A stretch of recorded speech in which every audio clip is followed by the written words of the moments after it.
Hello and welcome to Moving Iron Podcast number 301. This edition of the Moving Iron Podcast is brought to you by Arrow, and I've got Charles Anderson, co-founder and CEO of Arrow here, back to talk about what's going on with Arrow. So, Charles, how you doing, man?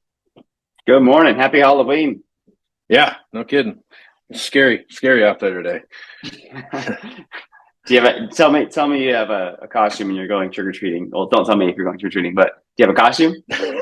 No, I do have a Michael Myers mask. I just kind of stand in the dark and jump out and scare people as they come through, but that'd be about it. But no, my plan is to watch Halloween on the garage door with my Michael Myers mask on. So we'll see how that goes. So that'll be so nice.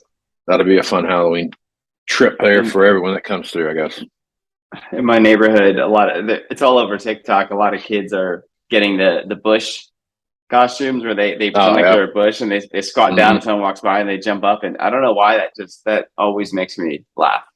It is funny. Scaring people makes me laugh too. So good times. Good times. All right, man. What's been going on over at Arrow, man? How's Cloud Store? Last time we talked, Cloud Store was rolling out. Here we are. Yes. Now you got it rolled out. What's the reaction been so far? So it is fascinating. And this is, I'm very happy, proud, relieved to be where we are right now. And a lot of my story. I've been doing this now for 10 years, and I spent 8 of those 10 years helping to co-create and build a company called Currency that is now owned by Sandals, which is Tractor House, truck paper machinery trader. And we were the early partners of eBay. And it's like all of this math that we've been working on for a decade now, and all of these optimizations and all this technology, everything has been in the service of how do you make it easy to buy equipment. And so when you set out to accomplish a goal and accomplish a problem and it starts working, it's, I'd say, equal parts exciting and equal parts terrifying. Right. And so that's where we've been the last couple of months now. And I'm seeing the math continue to tick over, and we're getting a lot of inbound interest from dealers that are just asking for help. And this is probably the best use case, the best scenario that I can describe it to. And we're very careful now which customers and which partners we're working with to not overlap and unintentionally create competitors. But people are asking us for help to generate leads for specific customers in specific markets that they don't have access to right now. And that's something that we can do really well because we started with the Arrow product. And so we have all the data about the inventory, we have all the data about the margin, about the cost, about the assets. Put your assets online, get them out there. And so now marrying that to the crazy amount of data that's online and the wild shift in buyer behavior where the customers want an easy way to buy. I've been saying that for 10 years and they finally want an easy way to buy. And the fact that we can pull the dealer and the customer together in a digital way, and we can do it in specific geographies for specific assets, it's so exciting and terrifying at the same time. It's working. Mm-hmm. So that's actually one of the things I wanted to talk to you about today. I really wanted to turn the tables around and interview you a little bit and get your download on what is the ideal buyer journey? Can we do that? Sure, let's do it. Nice. All right. So I've heard you say before you have closed deals over text message. Very, very large, multi-million-dollar deals. Call it a mud transaction. Call it like a very mature buyer who's going to buy lots of stuff. I think the deal you quoted before was like $22 million. So let's start with that customer. Who is that customer? How does he or she buy? Why over text message? Just give me like the narrative, the soft stuff, as much as you can share without breaching confidentiality. Who is that person? No, I mean, so I think in this particular instance, we communicate a lot on text messages.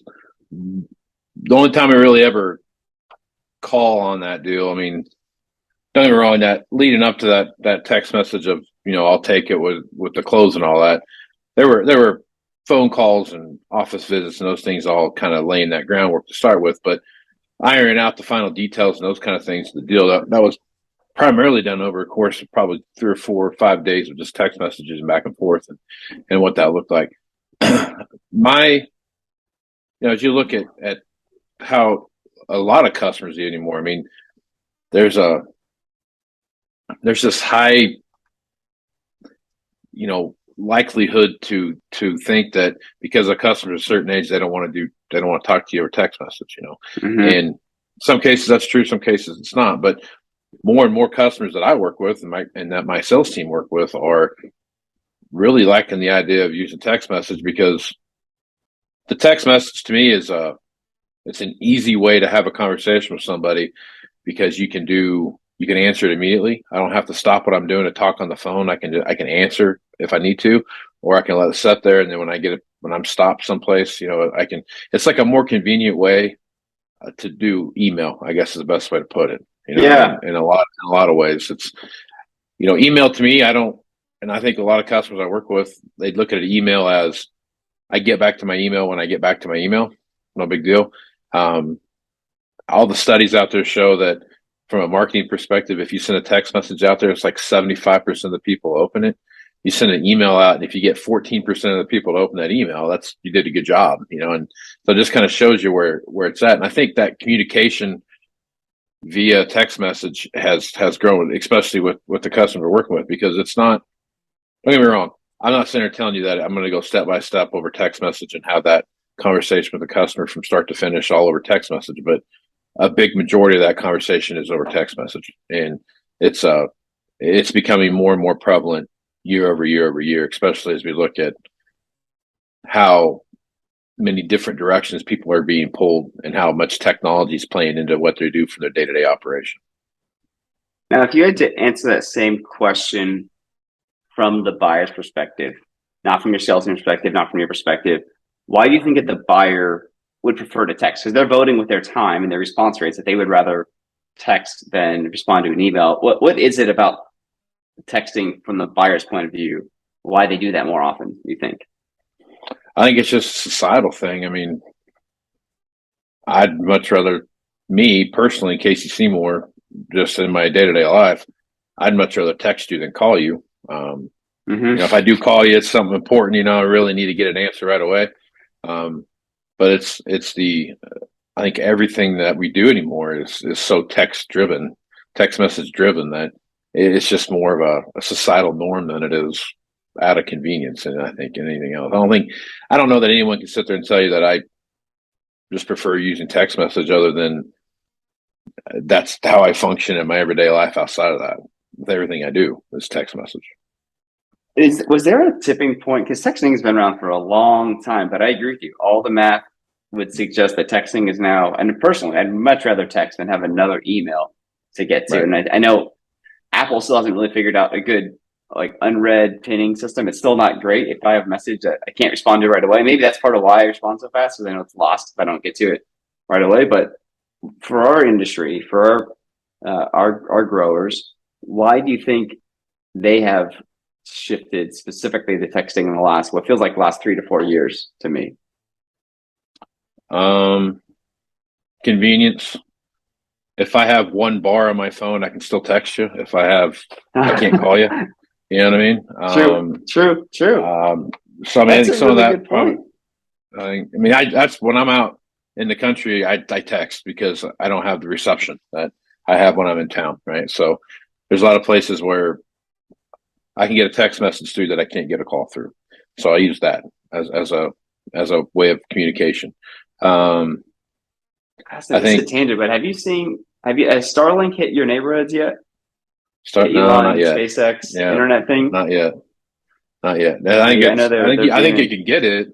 I can get it, but I don't know that it's widely out there. But it's still kind of expensive comparatively to what's around you. Sure. But you get Starlink on your vehicle, because that's the whole point of that. You can drive around. That's true. Internet, so.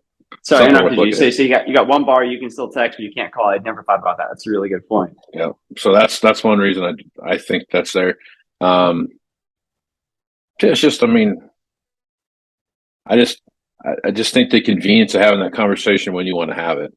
It's still at a high priority because it's a text message, but it's still at your convenience to whether you want to answer that call. I think the worst thing ever created was the red notification on text messages. You send a guy a deal and it says red, and then it's like 9, that 2 days later you get a response, or 5 or 6 hours later you get a response. You don't. Yeah. It just leaves you kind of in limbo there a little bit as to what happened. So I turn Yeah. mine off. I don't have that on my text messages, Same. but Imagine how but stressful it is if it's I'm oh happily married, but if I was dating, yeah that'd be a painful yeah one. yeah You read it? I know you got my text message. You read it. Why don't you didn't like me? yeah. Well, I mean, why aren't you responding? So I mean, I just think it's that other side of it too. It's that instant. You're having that conversation. You're still doing other things too while I'm texting. You know, while I text Yep. people and I'm in the middle of a conversation, I can do other things while I'm texting. You know, to you. So if you text me and I hit you back with my answer and I go back to what I was doing, and then where I'm on a phone, I can't do that either. So I think texting kind of gives that convenience of allowing me to have the conversation when I want to have it, and two, being able to control, what information I give you when I give you, and not have to feel like I got to get everything in. Now, don't get me wrong. There's times where I'm in a text message conversation. I'm like, it's just so much easier for me to call you. Let's Yes. just so make sure nothing gets lost in translation. But at the same time, we're 15 or 20 texts deep into that conversation before I make that phone call. And that call is probably significantly shorter Absolutely. than it would have been had it been the first part of the conversation. Is that Yeah. It's usually right? like, just so I understand what you're talking about. You're saying X Right. and you Just so I mean understand. X, right? I don't want to sit here and think I understand what you're saying, and then you're talking about something totally different than what I'm talking about, and we're never getting to the Yep. finish line. So Now, how about I want to say I was going to ask about emojis and GIFs and all those things, but what about just images and videos? Is that I'm trying to figure out, like, why is our customer now preferring mobile, preferring texting? Is it because they can really easily snap a picture of, hey, this is broken, send it to the service manager and figure out what's sure, going on? that happens a lot. Hey, this is what's broke, and then they'll be texting me like, I need a widget on this still over here, and I'll say, I have no Yep. idea what you're talking about. Shoot me a picture of it real quick, and then they'll send me a picture, and I can say, oh, okay, so you're talking about this here. So if they're not someplace where they can look up the part or look up the schematic, something like that, I can send it off to my parts guy or whoever, and they'll be, you know what? I know exactly what you're talking about. And then I've gotten parts guys that'll send me back a picture of that schematic, and I can send that to the guy, and he can look at it and say, yeah, it's this number 22. That's what I'm looking for. And go like that. So, I Fascinating. mean, that helps a lot too. But pictures like ours, pictures of monitors, all Yep. those kind of things where you can start looking at stuff. So much technology inside the machine that you can start looking at stuff from remotely and those kind of things. So it really helps open that door or that conversation up with the customer when you're looking at what they're doing and how they're doing and what they've sent you and had sent. Because back when I first started doing this, you took a picture and then you had to, email one picture at a time. So you'd have to, might take 30 pictures. So you Right. take 30 emails to get that picture. I mean, now you take picture Right. 30 things and you text all 30 of those things to whatever it is. I mean, as long as assuming that you got good cell coverage and everything else. But yeah, it's just come a long ways in the speed and transfer of information from one person to the next. Yep. No, it feels like it's been a massive, very gradual but now accelerating shift and I've had a good conversation about using FaceTime. And Mm-hmm. so curious, as your team started using FaceTime, like when you get to those sort of moments, let me just jump on a video call with you real quick and show me what you're talking about. How often does that happen? Ever? That happens. I'm starting to see that more and more. I kind of think of FaceTime and those various other things that are out there that are similar to that. It's kind of like it's texting on steroids, right? Because it's still a phone call, but you're sending you're showing me what you're talking about, so I can see what you're doing. I've had conversations with international buyers where I've walked outside and walked around a machine on FaceTime so they can see what it looks like and running, and show them all the belts and pulleys and all the smoke coming out of the stack and all this stuff. Live, real time. That way, it's more of they know what they're buying, I guess. That is a really good point, because in a way, images eliminate the need for speaking the same language. For sure. Yeah, nothing gets lost in translation that way. Wow. All right. So staying on this theme of sticking with your buyer experience, let's say like the buyer's preferred journey. It was when we were first getting Air off the ground and we were inside hundreds of dealerships and hundreds of locations and interviewing end users and interviewing salespeople and managers. Something that I heard I thought was really, really fascinating. Logan actually pointed this out. If you get one-on-one with a grower, they say, I prefer to do a deal in person because I get a better deal. You get one-on-one with the sales guy or gal, he or she says, I prefer to close a deal in person because I get a better deal. Both things can't be true. You both can't get a better deal if you're meeting in person. So where are things today with that? Is the perception if you go in person, you can get a better deal, or is it just that you think you can get to a deal faster and easier? So from just me buying personally and working that angle, yes, I would much rather do it text or email or whatever, because at that point I can find 5 or 6 of the things that I want, and I can start moving that shell game around and playing all 5 or 6 of those games with those 5 or 6 different people, and it's requiring me zero effort to do that. Right? I can if I say I was buying a car and I went here in the town of Scottsbluff where I'm at, and I wanted to go buy a car, there's there's 3 or 4 car lots in this town or whatever it is. I'd have to go all 3 or 4 of those places and listen to the sales guy and blah, blah, blah, blah. Where now I can email, text, whoever, do whatever, all 4 of those places at the same time, assuming they got the 4 of the same, relatively close to the same thing that I'm looking for. And I can start playing that game with them individually until I'm ready to go make a deal happen. And then I might go in there. But if we get to the thing I want to go to, I might just be like, I'm going to give you X for this machine. If you want this with this, if you're good with that, text me back or not. And then if you don't, great. I can move on to the next one. And it just speeds up the time and effort that I've got to, everyone has a limited amount of time. So yes, I don't want to go to I hate going to buying a car. It's the most frustrating thing. Because it takes you so long it's just like 4 hours of your life that you don't get back, and for no value. Like, what do you gain from spending that 4 hours? Nothing. You still end up with the same car. Yep. And it's still a 4-hour process. All right. So hard question then. Do you think your customers feel the same way about going into the dealership, or is it different?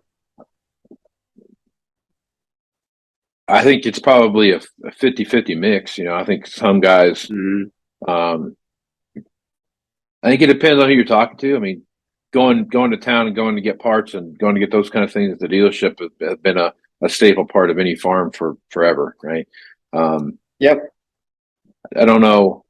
Some of that stuff starts by them coming in and getting parts and then going in and going by the salesman's office and chit chatting or whatever, and something comes in, something comes up. But there is something, say, hey, I'm looking for, you get a lot of text messages and emails that say, hey man, I'm looking for something like this. If you guys ever came across something, I'd be interested. Right. But that's, to me, that's a thing of the past. As more and more, really, internet's made it such a small place. If I'm looking for this, great. Hold on, can you restate that? Because that is a bold. I share your point of view. I have not heard this many times, so I just want to make sure I heard that.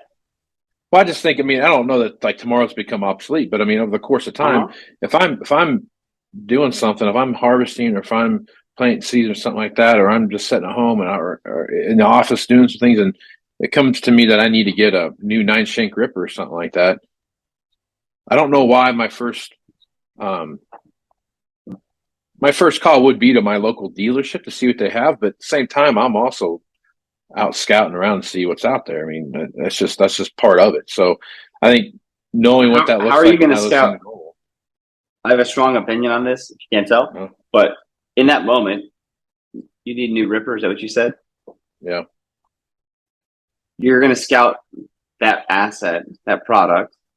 How do you think that our customers are going to do that? How do you think the buyer's going to do that?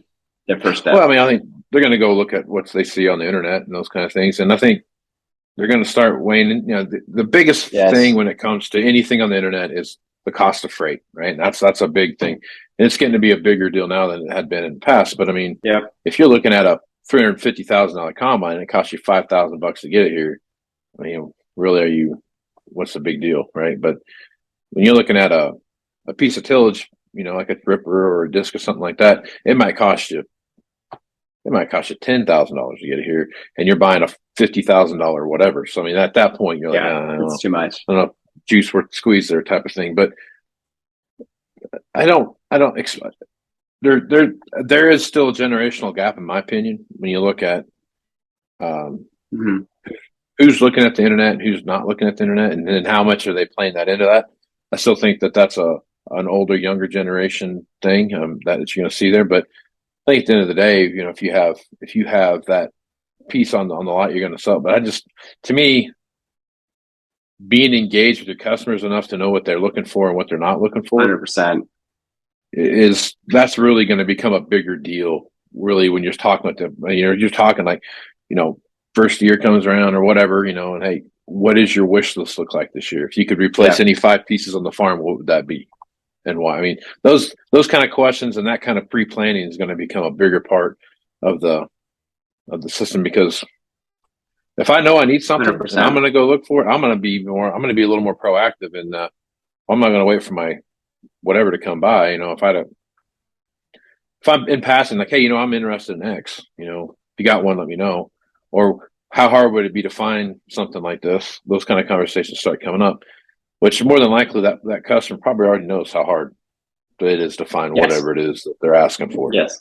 They've looked. The internet, it's not that hard to find something. You can just do a Google search and find something. You don't even have to go to a specific website.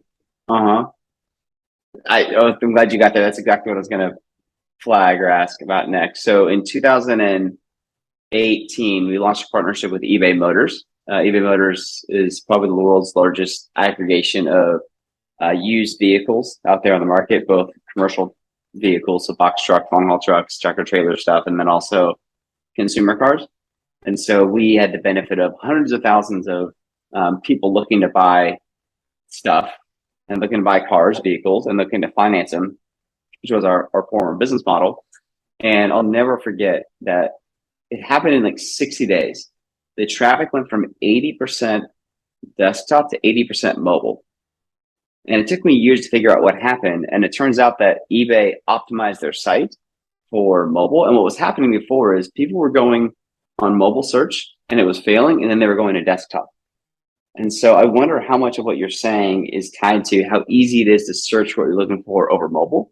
That was the whole point of that story. And so I was going to ask you that, do you think searching over mobile is step one where a lot of these people go when they realize they need a new ripper, or is it a different experience? The first thing I do is call my local dealer and then I go to mobile, or is it my first step is I do a mobile search? What do you think? I think it's mobile search first. I'm talking from my experience. If I'm going to buy a new vehicle or something like that, the first thing, I don't call anybody. I'm on the internet looking as to where it's at, how much it costs, all those kind of things, and get a good feel for those things. And if I see one locally, then I know what the market is, right? I can walk in there as an educated consumer. I think probably as you start, piece those things together. I mean, my podcast stats go up during planting season.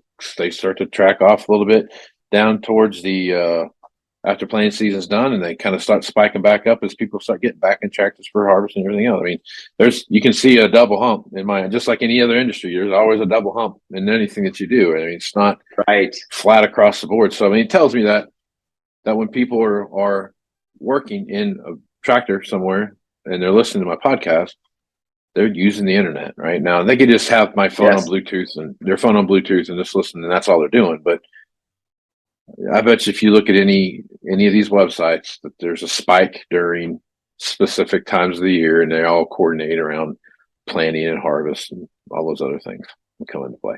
Not to say that downtime there won't be a spike there too, but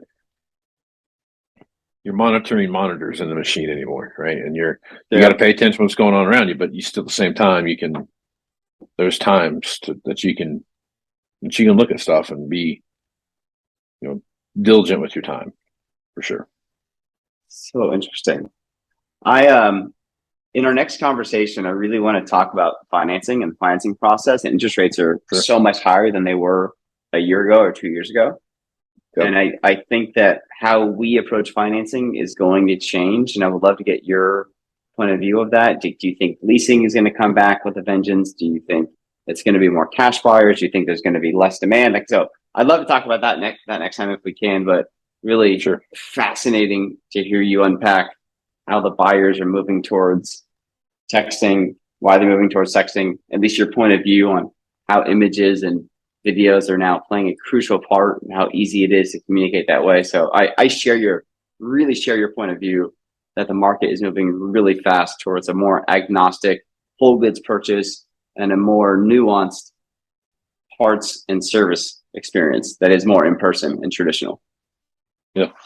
Nope, I think so. That'd be great. And financing is going to play a big part in the way things functionally move forward, regardless of interest rates. That's going to be a bigger and a bigger part of how the flow of equipment happens for sure. By the way, did you have a good? I'm sure you did, but did you have an outstanding fiscal year? I know you just came to a close last week. Yeah, from a Deer's perspective, yeah, we did. We did okay. Yeah, we had a good year. We made things. You know, it's one of those years where odd year for everybody. I think, you know, for as limited as supply was and how hard it was to get things when you did. It was amazing to see how strong the year finished up. And you know, we said that all year long. You know, I was like, I can't believe we're doing what we're doing based around what we have. So I couldn't imagine what it would have been like if we would have had everything when you needed to have it. So it would have been spectacularly awesome at that point. But we did good. You know, I can't complain about what we did. You know, so one of the best years we've had in a long time. Oh, cool! Congratulations on that. Yep. Looking forward to 23 and see what happens there. So I think that'll definitely be I think 23 will be a great year, but I think it's going to come along with some struggles that we don't see today. So it'll be interesting. Definitely interesting. So right on. Well, Charles, I know you've got a hard stop here, man. So yeah, folks want to reach out to you and get more information about what you're doing over there at Arrow and CloudStore. What's the best way to do that? Text me. Let's try that. 619-957-4748. Shoot me a text. Would love to help. Give Charles a text and he'll get back to you. I promise that. So, all right, Charles. I'm Casey Seymour with Moving Iron Podcast. Make sure you check me out on Facebook, Twitter, and Instagram at Moving Iron LLC, LinkedIn at Moving Iron Podcast, and you can also send me an email at movingironpodcast@movingironpodcast.com. Information for the Moving Iron Summit will be up on movingironllc.com here real quick, so you can check that out. So with that, I am Casey Seymour with Charles Anderson. Let's smart, Thank you, everybody. Out. Moving iron in the 21st century.